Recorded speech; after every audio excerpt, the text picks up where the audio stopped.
Hi friends, ഇന്നത്തെ എൻ്റെ recipe ഒരു ചിക്കൻ ഫ്രൈയുടെ റെസിപ്പിയാണ്. നമുക്ക് പാർട്ടിക്കൊക്കെ സെർവ് ചെയ്യാൻ പറ്റിയ വളരെ ടേസ്റ്റി ആയിട്ടുള്ള ഒരു സിമ്പിളായിട്ടുള്ള ഒരു ചിക്കൻ ഫ്രൈയുടെ റെസിപ്പിയാണിത്. വീട്ടിലുള്ള ചേരുവകൾ കൊണ്ട് തന്നെ നമുക്ക് തയ്യാറാക്കാൻ പറ്റിയ ഒരു വെറൈറ്റി ആയിട്ടുള്ള ചിക്കൻ ഫ്രൈ ആണിത്. ഇതിനു വേണ്ടി നമുക്ക് ആദ്യം തന്നെ ചിക്കൻ പീസസ് എടുക്കാം. ഞാനിപ്പോൾ 7 പീസ് ചിക്കനാണ് എടുത്തിരിക്കുന്നത്. അത് നല്ലവണ്ണം കഴുകി വൃത്തിയാക്കിയതിന് ശേഷം ഒരു ബൗളിലോട്ട് ആഡ് ചെയ്ത് കൊടുക്കാം. ഇതിലേക്ക് നമുക്ക് 1 ടീസ്പൂണോളം ഇഞ്ചി വെളുത്തുള്ളി പേസ്റ്റ് ആഡ് ചെയ്ത് കൊടുക്കാം. പിന്നെ നമുക്കിതിലേക്ക് ചേർത്ത് കൊടുക്കേണ്ടത് കുരുമുളകാണ്. കുരുമുളക് നിങ്ങളുടെ ടേസ്റ്റിനനുസരിച്ച് ചേർക്കാം. ഞാനിപ്പോൾ ഏകദേശം ഒരു 1/2 ടീസ്പൂണോളം കുരുമുളക് ഇതിലേക്ക് ആഡ് ചെയ്ത് കൊടുക്കുന്നുണ്ട്. പിന്നെ നമുക്കൊരു 1/2 ടീസ്പൂണോളം മഞ്ഞൾപ്പൊടി കൂടി ചേർത്ത് കൊടുക്കാം. ഇതിലേക്ക് മെയിനായിട്ട് ചേർക്കേണ്ടത് മുളക് പൊടിയാണ്. കാശ്മീരി മുളക് പൊടിയാണ് ഈ ഒരു റെസിപ്പിക്കായി യൂസ് ചെയ്യേണ്ടത്. 1.5 ടേബിൾ സ്പൂണോളം കാശ്മീരി മുളക് പൊടി ഇതിലേക്ക് ചേർത്ത് കൊടുക്കുന്നുണ്ട്. അപ്പോൾ നമ്മുടെ ചിക്കൻ ഫ്രൈക്ക് നല്ല കളറും കിട്ടും, അതേസമയം ഒരുപാട് എരിവൊന്നും ഉണ്ടാവുകയില്ല. ഇതിലേക്ക് 1 ടേബിൾ സ്പൂണോളം കോൺഫ്ലവർ കൂടി ചേർത്ത് കൊടുക്കാം.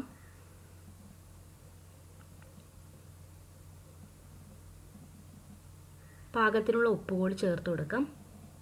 ഇതെല്ലാം കൂടി ചേർത്തൊന്ന് നല്ലവണ്ണം കൈ ഉപയോഗിച്ച് തന്നെ മിക്സ് ചെയ്തെടുക്കാം. ഇതിലേക്ക് നമുക്ക് വിനെഗർ കൂടി ചേർത്ത് കൊടുക്കണം. 1 ടേബിൾ സ്പൂണോളം വിനെഗർ ഇതിലേക്ക് ആഡ് ചെയ്ത് കൊടുക്കാം. ഇതും കൂടി ചേർത്തതിന് ശേഷം നല്ലവണ്ണം മിക്സ് ചെയ്തതിന് ശേഷം ഏകദേശം ഒരു 2 മണിക്കൂർ വരെ നമുക്കിത് റെസ്റ്റ് ചെയ്യാൻ വെക്കാം. നിങ്ങളുടെ പക്കൽ കൂടുതൽ സമയമുണ്ടെങ്കിൽ കൂടുതൽ സമയം വെച്ചാൽ നല്ലത്. അപ്പോൾ നമ്മുടെ ചിക്കൻ ഫ്രൈക്ക് നല്ല ടേസ്റ്റ് ഉണ്ടാവും. ഇനി നമുക്കിത് ഫ്രൈ ചെയ്തെടുക്കാം. ഇപ്പോൾ ഫ്രൈ ചെയ്യാൻ ആവശ്യത്തിനുള്ള ഓയിൽ നമുക്കൊരു പാത്രത്തിലേക്ക് ഒഴിച്ചു കൊടുക്കാം. ഒരുപാട് ഓയിൽ ഒഴിച്ച് ഡീപ്പ് ഫ്രൈ ചെയ്തെടുക്കേണ്ട ആവശ്യമൊന്നുമില്ല. കുറഞ്ഞ ഓയിലിൽ തന്നെ ഫ്രൈ ചെയ്തെടുത്താൽ മതി. ഓയിലൊന്ന് നല്ലവണ്ണം ചൂടായി വരുമ്പോൾ ഇതിലേക്ക് നമുക്ക് ചിക്കൻ പീസസ് ആഡ് ചെയ്ത് കൊടുക്കാം. നല്ല ചൂടുള്ള ഓയിലിലേക്ക് വേണം ചിക്കൻ പീസസ് ചേർത്ത് കൊടുക്കാൻ. ചിക്കൻ പീസസ് ചേർത്ത് കൊടുത്തതിന് ശേഷം നമുക്ക് ഫ്ലെയിം ഒന്ന് മീഡിയം ഫ്ലെയിമിലോട്ട് മാറ്റാം. മീഡിയം ഫ്ലെയിമിൽ വെച്ച് വേണം കുക്ക് ചെയ്തെടുക്കാൻ, അല്ലെങ്കിൽ ഉൾഭാഗം പെട്ടെന്ന് വെന്ത് കിട്ടുകയില്ല, പുറം ഭാഗം കരിഞ്ഞു പോവുകയും ചെയ്യും. അതുകൊണ്ട് ഒരു മീഡിയം ഫ്ലെയിമിലിട്ടത് ഫ്രൈ ചെയ്തെടുത്താൽ മതി. ഒരു വശം ഒന്ന് തയ്യാറായി വന്നാൽ നമുക്കതൊന്ന് മറിച്ചിട്ട് കൊടുക്കാം.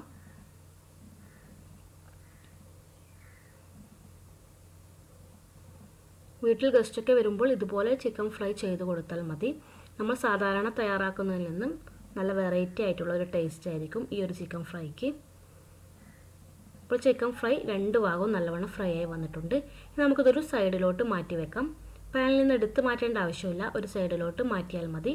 ഇതിലേക്ക് നമുക്ക് തേങ്ങയും പച്ചമുളകൊക്കെ ചേർത്തൊന്ന് വഴറ്റിയെടുക്കണം. ഇതിൽ ഒരുപാട് ഓയിലുണ്ട്. ഇതിൽ നിന്ന് 1-2 ടേബിൾ സ്പൂൺ ഓയിൽ ഇതിൽ വെച്ചതിന് ശേഷം ബാക്കിയുള്ളത് നമുക്ക് വേറൊരു പാത്രത്തിലേക്ക് മാറ്റാം. ഇപ്പോൾ 2 ടേബിൾ സ്പൂൺ ഓയിൽ മാത്രം ഇതിലേക്ക് ആഡ് ചെയ്ത് കൊടുക്കുന്നുണ്ട്. ഇതിലേക്ക് നമുക്കൊരു 1/4 കപ്പോളം തേങ്ങ ചിരകിയതും ഒരു 3 പച്ചമുളകും ഒരൽപ്പം കറിവേപ്പില കൂടി ചേർത്ത് കൊടുക്കാം. ഇതെല്ലാം കൂടി ഒന്ന് എണ്ണയിലിട്ടൊന്ന് നല്ലവണ്ണം ഒന്ന് മൂപ്പിച്ചെടുക്കാം. ജസ്റ്റ് ഒന്ന് മൂത്ത് വരുമ്പോൾ ഇത് ചിക്കനുമായി മിക്സ് ചെയ്തെടുക്കണം. തേങ്ങ മൂത്ത് നല്ലൊരു മണം വരണം. അപ്പോൾ നമുക്കിത് ചിക്കനുമായി മിക്സ് ചെയ്ത് കുറച്ച് സമയം കൂടി ഫ്രൈ ചെയ്തെടുക്കാം.